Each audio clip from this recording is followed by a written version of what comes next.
All right. Happy Sunday, everybody. Welcome to another episode of the Hard Reset podcast. This is episode number 4. We are live with myself, Hamza, and Crystal. And together, Hello. guys, together we have a very important message for all of you guys with our podcast today.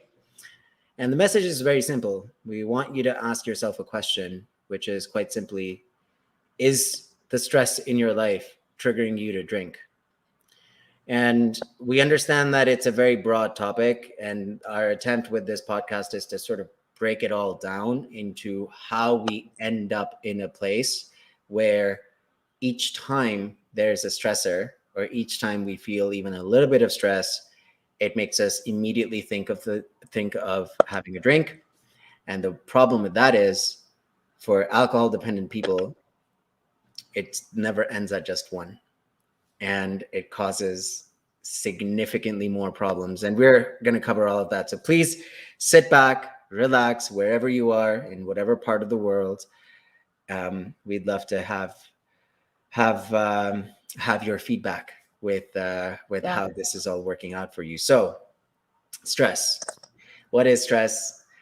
Listen, modern day life, the life that we all live, it there is no chance for it to not be stressful. It's engineered in such a way, it's designed in such a way that from the moment we are born, we are getting primed to become part of the system, to get plugged into the economy and the society and the culture and all of that.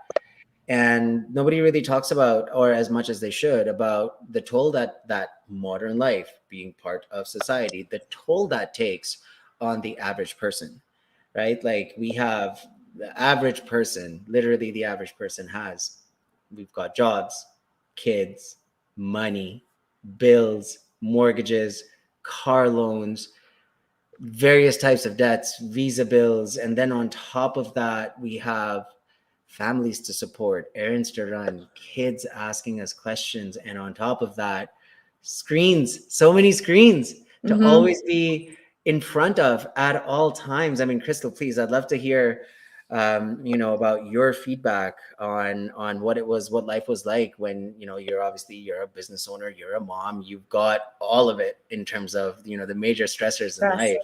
Yeah. So I'd love to hear from you about this. Yeah. I'll go back to when before I quit drinking and I had my littles. Youngest was 2 years old and my middle daughter was 4 and my son was 14, I think.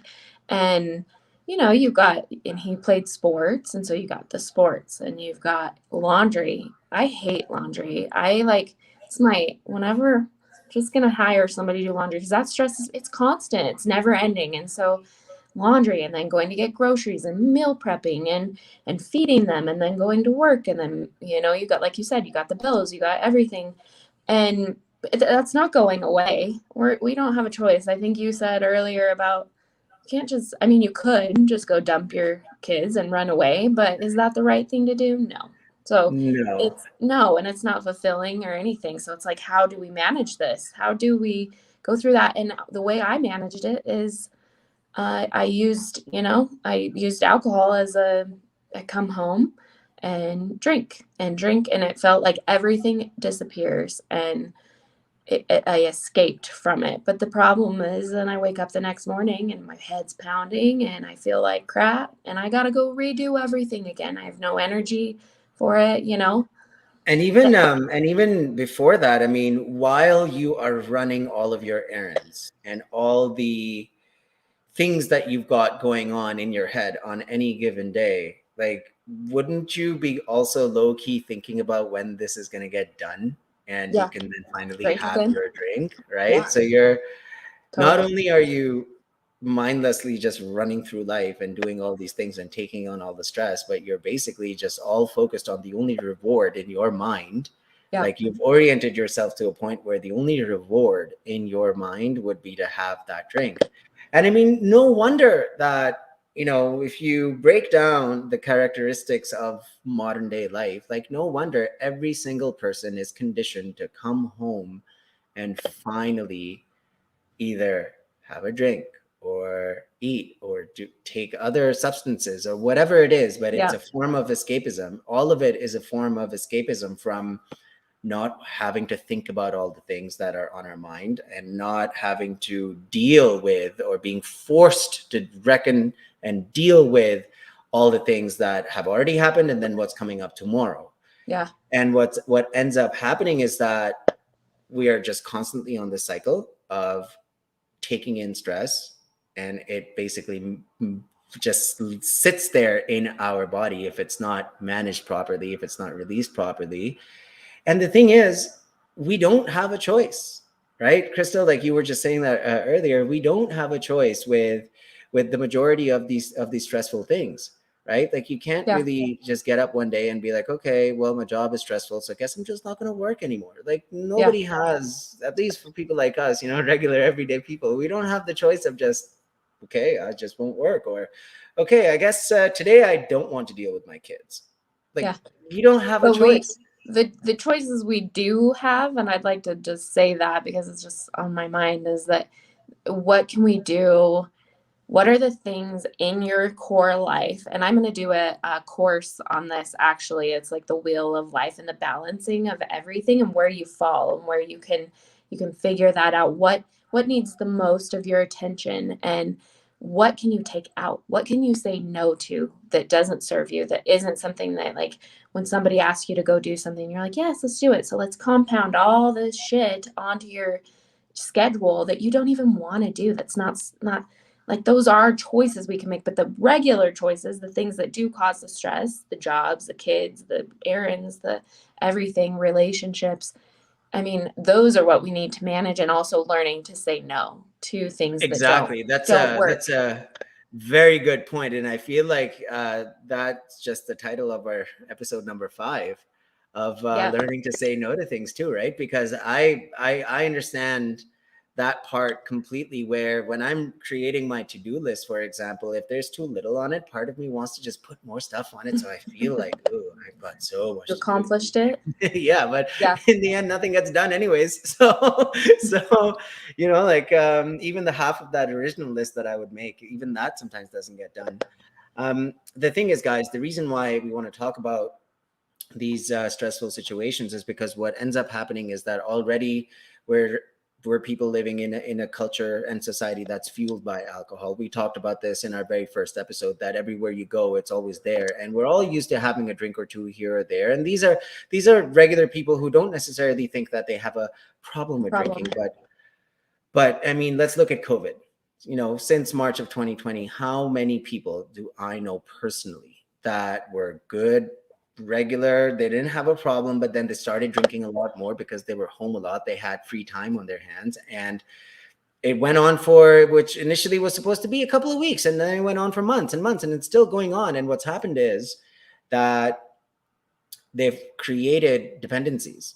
And now that they've realized that, oh my God, I feel like I'm drinking too much. And then when they try to stop and then realize that, holy shit, I can't stop thinking about a drink now. Like I Mhm. just cannot stop thinking about it, and I have to have it, and how difficult it becomes to actually to try and stop. And that's why so many people are waking up now and realizing that, you know what, there is a better Yeah. way to live.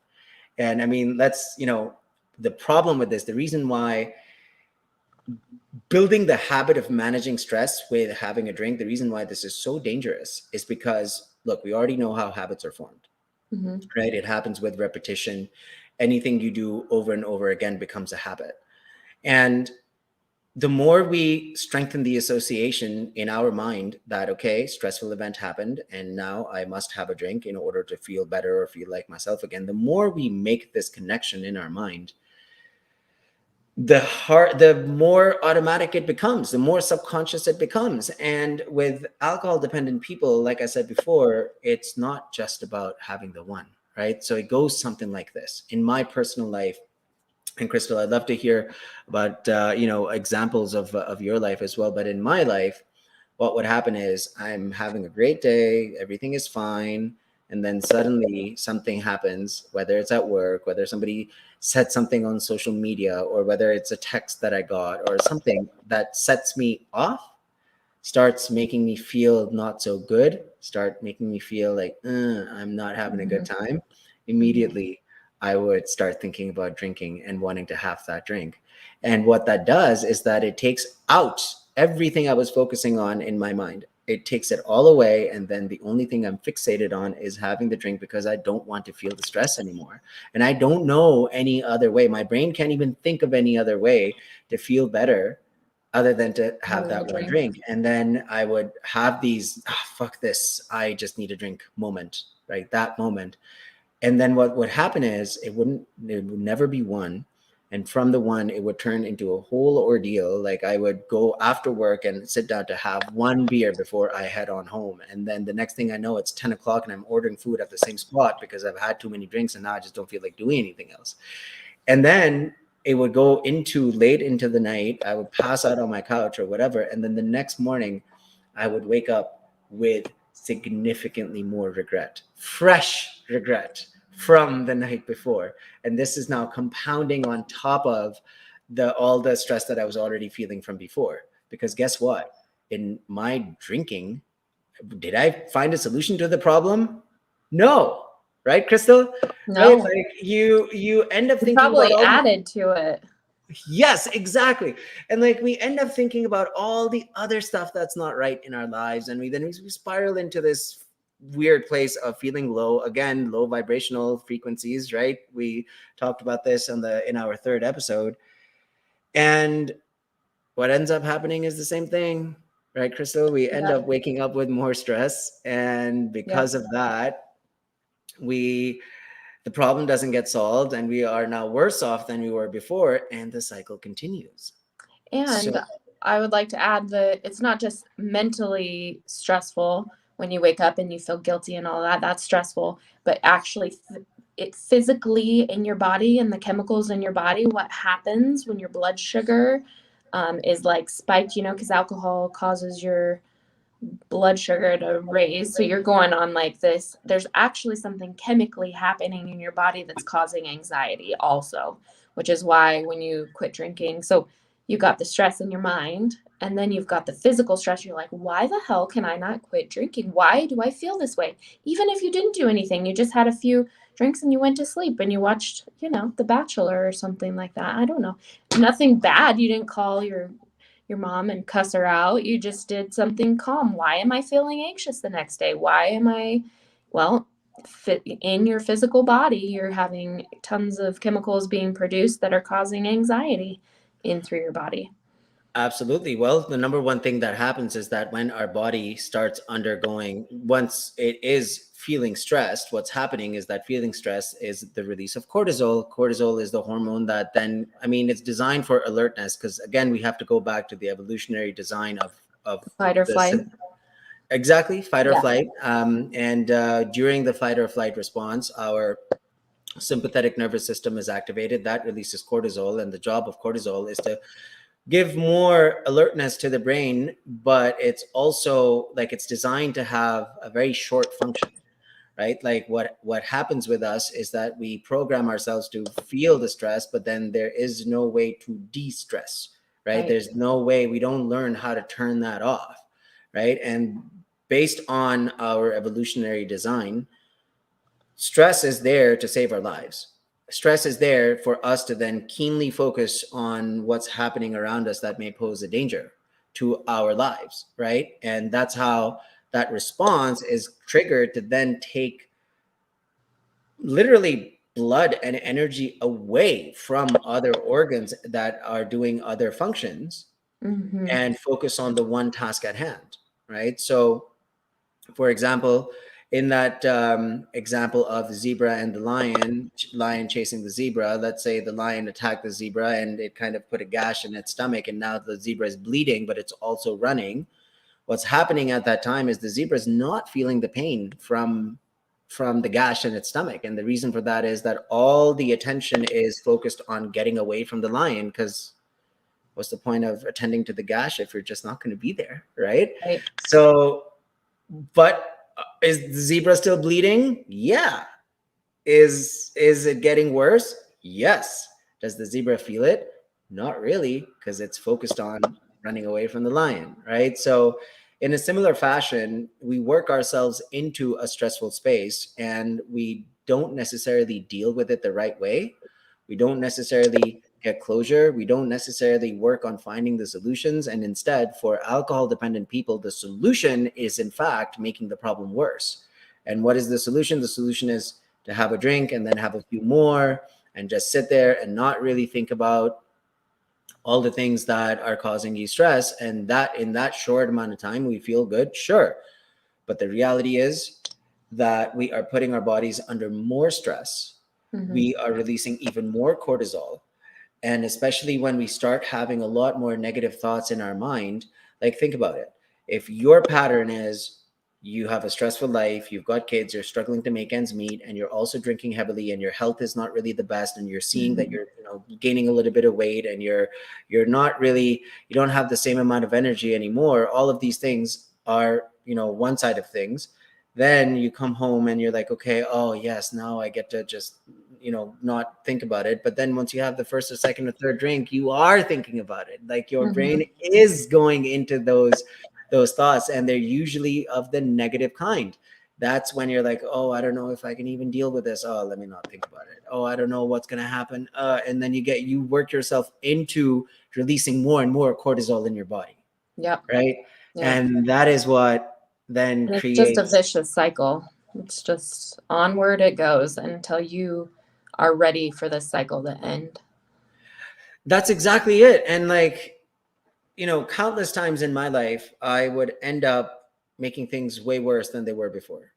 And it wouldn't even strike me that, okay, maybe I should have just dealt with it instead of completely destroying my day and then Mm-hmm. suffering the consequences from that as well. Like for all those that are listening to this podcast, I invite you to go back to the last 10 times you got blackout drunk or the Mm-hmm. last 10 times you woke up with regret and try and find the contents of your mind when you do feel stress. Is your immediate response to have a drink? Is the first thought in your mind to have a drink? If that's really the case, what's happened is, like I said, habits form with repetition. That's Hebb's law. Neurons that fire together wire together. Yep. Each time we are in a state of stress and consuming alcohol, the contents of our mind are getting recorded in the gray matter of our brain. So it remembers that, okay, body's got cortisol. Great. Now there's alcohol being introduced. Awesome. We know exactly what to be thinking. And then that process starts again. You have to ask yourself, have you built this association? Have you reached a point in your life where each time you feel stress, the only way for you to be able to stop that, the only way for you to be able to break up your thinking and feeling loop at the time is by having a drink? If so, what you have basically done is you've created such a strong bond between stress relief, like Mm-hmm. what your brain considers stress relief, to the consumption of alcohol, Yeah. right? So now that we know what's happened, where we have conditioned ourselves to completely automatically think about drinking when we feel stressed, then what is the solution, right? Yeah. How do we break up this cycle? The answer is in mindfulness. Yep. And Crystal, you're the expert on breathing, so let's talk a little bit about the parasympathetic nervous system and how breathing is the gateway Yeah. and how mindfulness is the gateway Do into that. into creating a new Is the neuroassociation where you can afford yourself the space in yes. between the stress and the response, Yep. that space, to Yep. create that space. So And I like to okay. use the analogy that you're stressed. So when I do my guided meditations, a lot of time it's that stress feels super heavy on the chest area. And so when you breathe, you're allowing that to kind of lift, and there's a gap in between that heaviness of the stress and now it's still there. The stresses are still there, but there's now this gap and this space in here that we can actually make wise decisions. And maybe change some things around because we're thinking more logically. And so what happens when we take a deep belly breath and we're inhaling through the nose, like I say this a lot of times you'll say, hey, take a deep breath, and most people go and raise their shoulders up. There, nobody is deep breathing. Like the majority of people out there don't use the capacity of their lungs. And so when we inhale and belly rising, we're expanding that. And so when all of that oxygen that's meant to be in these lungs go in there, about 20% of that goes directly up into our brains just with each breath. And when the brain has enough oxygen to function, then it will take you, especially if you're firing up a lot in your your sympathetic nervous system, your fight or flight. So you're stressed out, you're anxious. And we've talked about this, but you know what? Repetition, it's not harmful to keep repeating this because it's something you've got to get in here. And repetition is causes you to remember it and stay in your subconscious mind. You're back here and I always do that because it's like a physical way to, like, you're back here in this part of your brain. You're emotional, you're not thinking logically, your heart rate is rising, your cortisol levels are through the roof. And so you take that deep breath in and it goes into then you start to rewire and begin thinking with your parasympathetic nervous system. And so then you can more logically think, you can calm down, your heart rate slows down, and all of a sudden you feel peaceful, a calm state, because not only did your cortisol lower, but your IgA levels, your body's internal defense system, your dopamine, your serotonin are beginning to rise, and you feel a sense of calm. And so at that moment in time, you can go, what the fuck is wrong right now? Instead of going, drink it away, drink it away, drink it away, you're actually going, how can we get through this? Okay, you know what? I'm just going to go do whatever it is. Going for a walk kind of does the same thing because we take really deep breaths while we're walking, you know? So that's my take on mindfulness and breathe. Absolutely. And what Crystal, just for everyone's knowledge, what Crystal just gave an example of is using our breath to find some peace when feeling stressed, right? Mhm. So the thing is, you feel, let's say you got into a fight with your girlfriend and you are now pissed off, and all you can think about is, I need a drink, I need a drink, I need a drink, I can't do this, I can't handle this, I can't handle this. If you are able to remember to breathe instead, and if you can carry that on for just 90 seconds, 90 seconds is the amount of time it takes for whatever is going on in your mind to reset. Yep. That's all it takes, 90 seconds. Yep. However, it's very rare that, especially with me, that I can afford myself 90 seconds Yeah. when I'm feeling that much stress or when I'm feeling like I can't deal So with this. the point is to get to that point before you hit your fight, flight, or fuck it. Because once you're there, there's just really not a whole lot that will turn you around. So before, we're trying to work on this space before you begin that super stressful. So So that what I would is recommend is setting your alarm 2 or 3 times through the day. And I tell everybody, you can go through, have I repeated this before? If I said no. this? Okay. So anybody that attends my breathwork classes, whether they be in person or Zoom, I always, especially if they're a newbie, get your phone out because all these phones have alarm systems. Set your alarm for in the morning, maybe before you go to work, to get yourself clear and right in there. And then immediately, and you can actually change the title on there. Instead of it saying alarm, set breathe with exclamation point, and have this repeat every single day. Then go again to maybe later in the afternoon when you're feeling stressed. And again, maybe before you, that time of the hour where you get home and you're like, I need a beer, I need a glass of wine. So 3 times throughout the day. And when that alarm goes off, instantly go to your timer, put in 2 minutes or a little less if you want.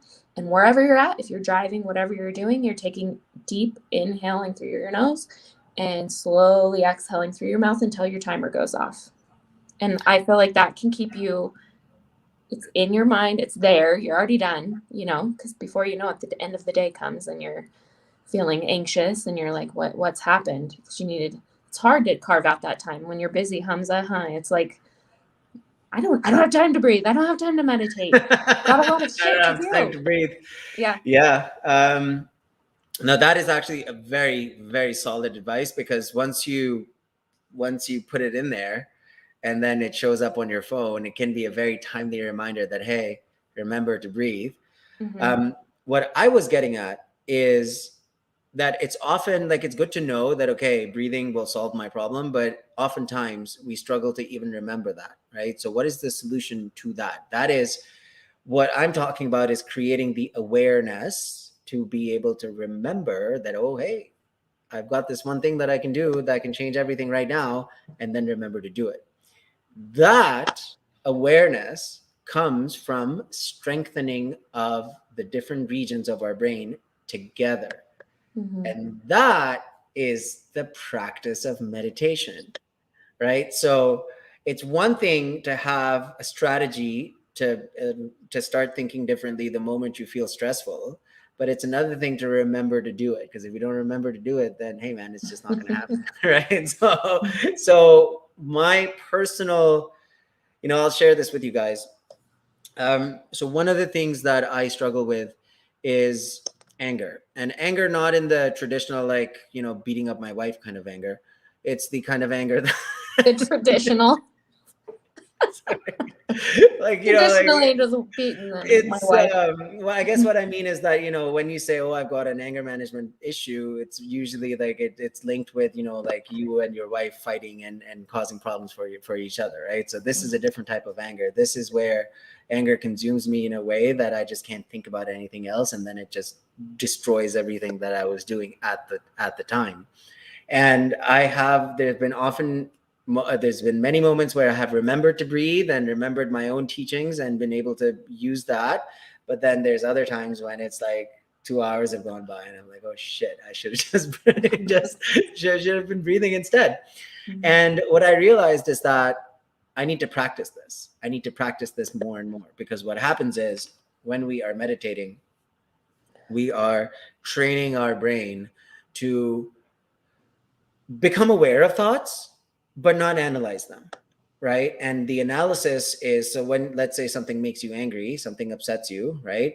In that exact moment, what's happening is that your primal systems, like your brain stem that is connected to then the rest of your body, that's the most primal part of the brain. All the external pieces, like the stuff that's closer to the edges, that's all new in terms of evolution. So the reptilian brain that we have, that is where like these emotions come out of nowhere, and then you're just like, whoa, totally consumed by it, right?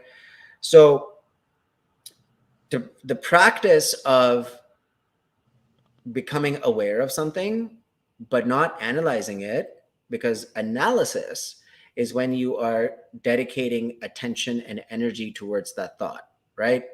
And if I start feeding, which is what we call it in the mindfulness society, you could say, when you start feeding this thought, which is basically by thinking about it over and over and over again, and you're just feeding it more and more, and then it starts consuming you, and then it's too late, right? So how do you practice feeling things or thinking of things, and then essentially swiping left on that in your mind, so that you are not feeding it? And that is the practice of that is the practice of meditation. Meditation. That is, meditation literally is sitting there and practicing noticing that, oh, I've got a bunch of thoughts in my brain, and then bringing your attention back onto your anchor, whether it's breathing, whether it's how your hands touch your thighs, whether it's the surface underneath your butt or the surface underneath your feet or on your back or whatever it is.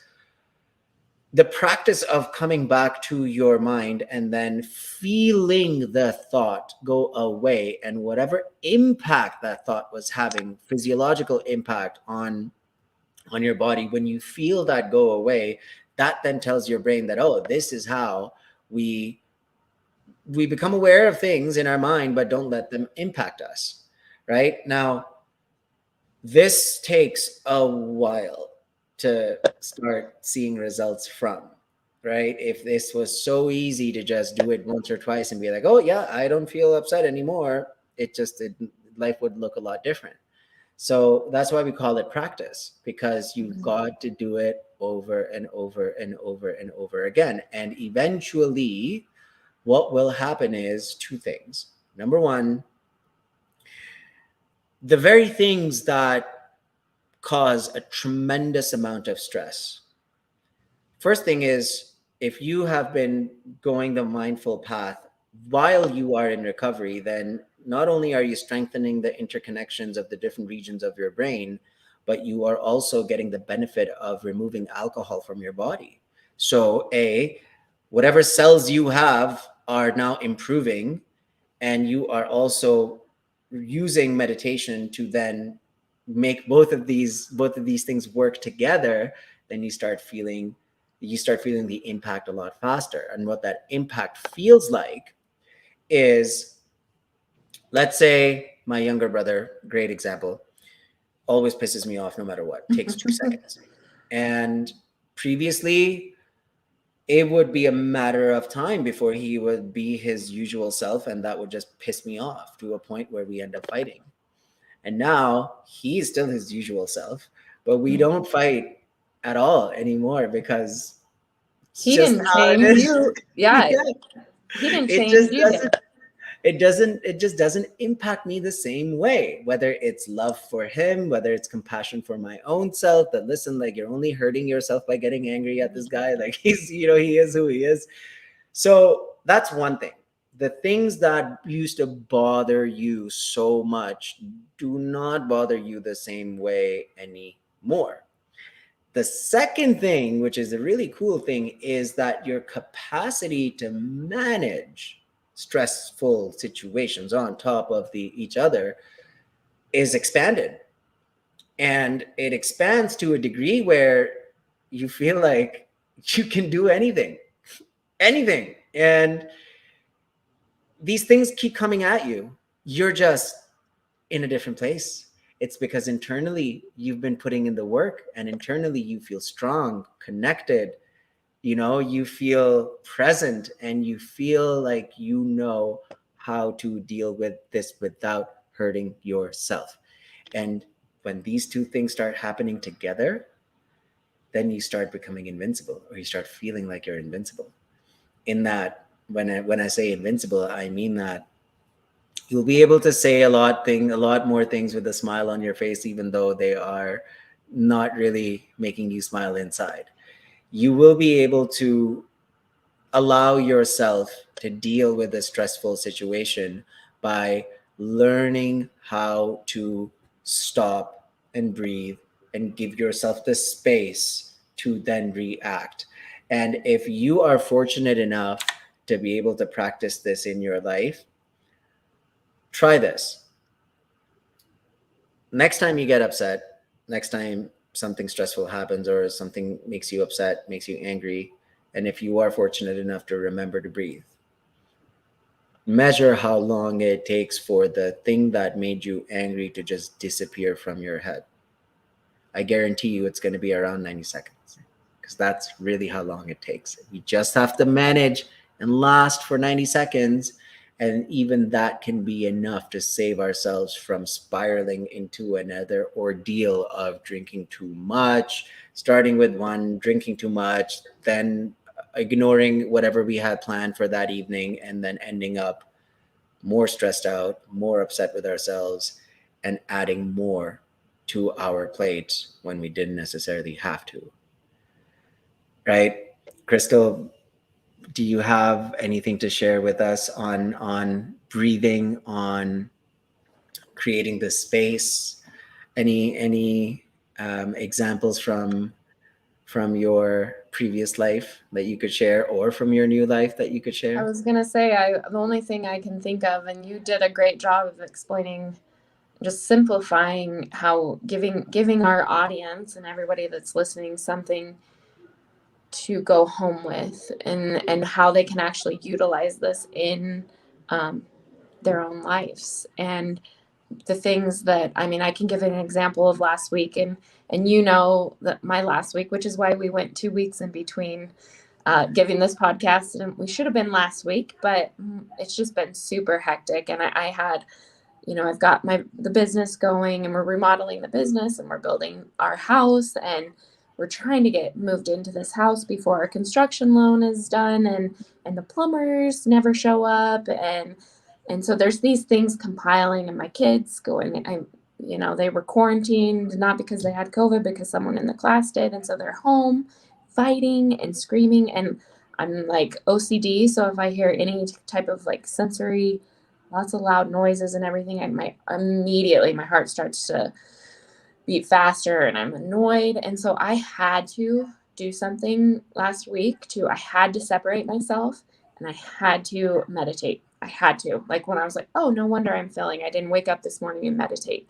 And usually if I don't meditate every day, my day goes a lot more hectic. I mean, not even usually, it does. It does go more hectic. So when I wake up and I make that a habit, it took a while to get a habit of that.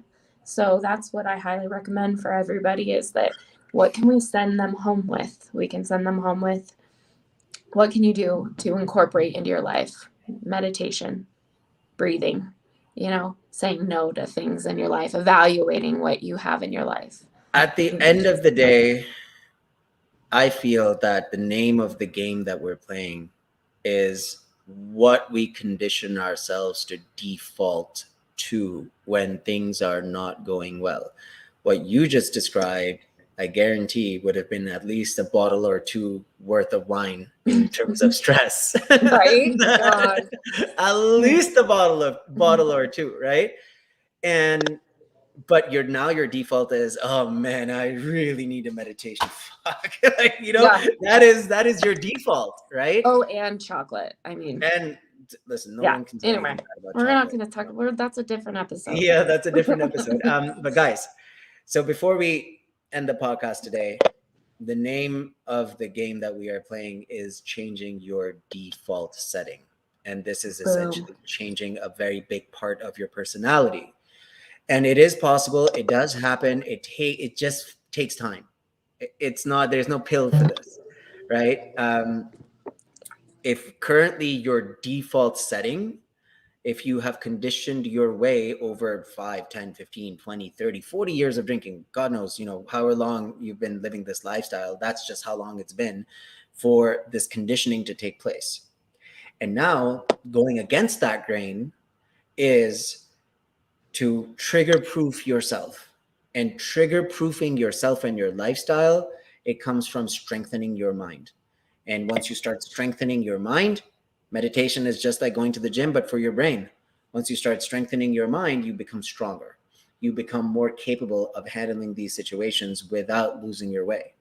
And eventually, in 3, 6, 10, 12 months, the reason why I give so many different ranges is because it all comes down to how much effort and energy you put into your recovery, right? Like if you meditate once a week, okay, you may not even feel the benefits, because this is something that is a practice, meaning you got to do this daily. There is no in betweens, right? And you will bring yourself to a place where, just Crystal was saying, where when you feel heartbroken and stressed and tired, then you're doing shit like making gratitude lists and doing meditations versus drowning yourself in alcohol. And it feels so much better to know that you love and respect yourself enough that nothing can really happen that will make you go back to that dark place in your life, right? Like once you've gone 3, 6, 12 months without alcohol, then it becomes, especially if you have been putting in the effort of strengthening yourself, building yourself up, making yourself emotionally and physically and mentally stronger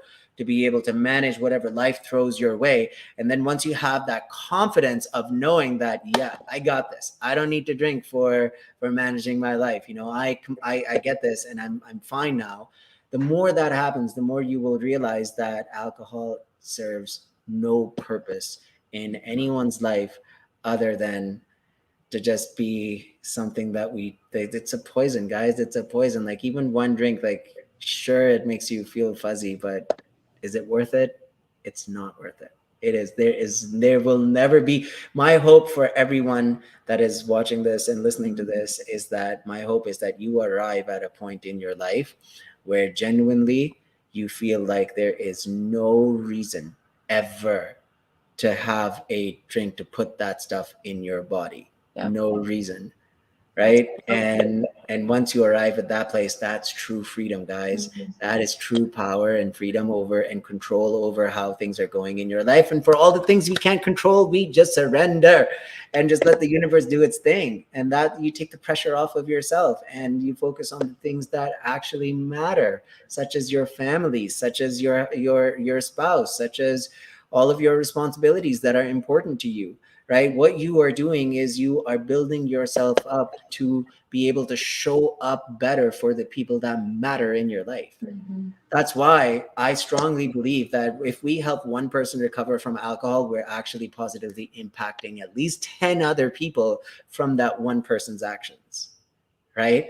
And for all those who can relate to this, who are struggling with stress and managing the stress in their lives, and if it's causing you to go down the drinking path each and every time, and if you realize that this is causing problems in your life, please join our community, Mindfully Sober.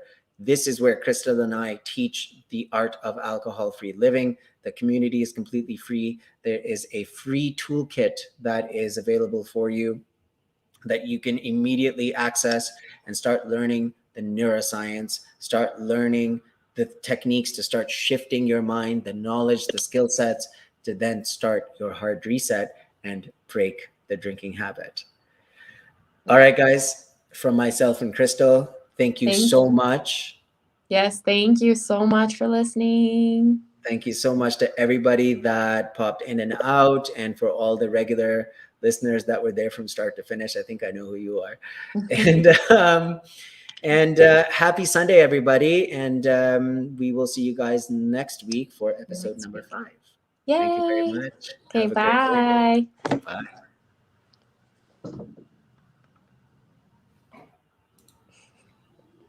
Oh.